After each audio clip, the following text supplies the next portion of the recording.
Será que o intervalo de recuperação influencia a hipertrofia e força? Então a gente sabe que hoje a hipertrofia principalmente é uma das principais aí, é um dos principais objetivos das pessoas que treinam musculação. E aí sabemos também que muita gente simplesmente não controla intervalo de recuperação. É difícil você ver pessoas que vão para a academia e ficam lá com o reloginho controlando fielmente todos os intervalos de recuperação entre as séries do treinamento. Então, esse estudo que eu trouxe aqui hoje, ele vai analisar exatamente isso, um intervalo autoselecionado, as pessoas escolhiam quanto tempo descansavam, e o intervalo fixo. Então é um estudo muito bacana. Na verdade, a gente só tem que tomar cuidado, esse é um estudo, é um pré-print, ou seja, não teve revisão por pares.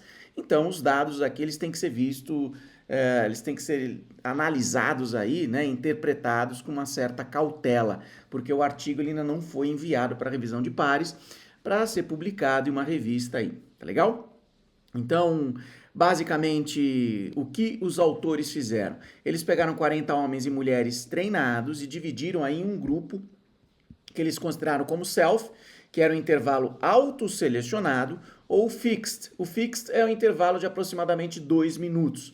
Então, os pesquisadores controlavam aí esse tempo de recuperação. O estudo durou 8 semanas e os exercícios eram para a parte inferior do corpo. Então eles faziam agachamento, a cadeira extensora, a elevação de panturrilha em pé, na verdade panturrilha em pé e a panturrilha sentado. Eles trabalhavam aí com 4 séries de 8 a 12 repetições e aí de novo em 2 grupos, né? Um grupo que descansava 2 minutos, controlado pelos pesquisadores, e outro grupo que descansava quanto eles queriam. Eu já vou mostrar quanto tempo foi isso, tá legal?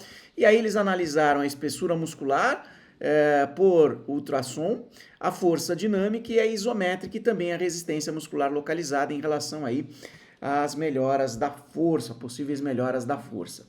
Basicamente, então, tem aqui o volume que foi trabalhado no agachamento, na cadeira extensora, aqui na panturrilha em pé, na panturrilha sentado e a diferença da seção toda. Como é que foi feita essa conta, né, para a gente entender? Então, os valores aqui representam diferenças entre condições estimadas pelo modelo que eles fizeram. Eles fizeram uma análise bayesiana, aí, uma análise estatística. E eles faziam assim, o self, né, que era o auto-selecionado, menos o fixed, que era o fixo, em que valores positivos indicam maiores valores, maiores condições aí para o self, e valores negativos indicam valores maiores no fixed.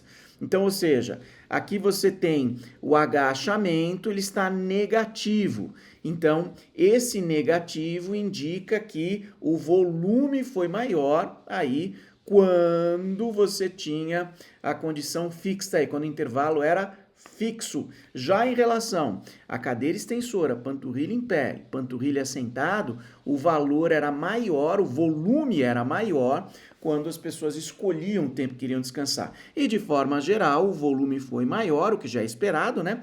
Quando as pessoas descansavam do jeito que elas queriam, né? Que era o self-selected, aí, o intervalo autoselecionado, não era fixo.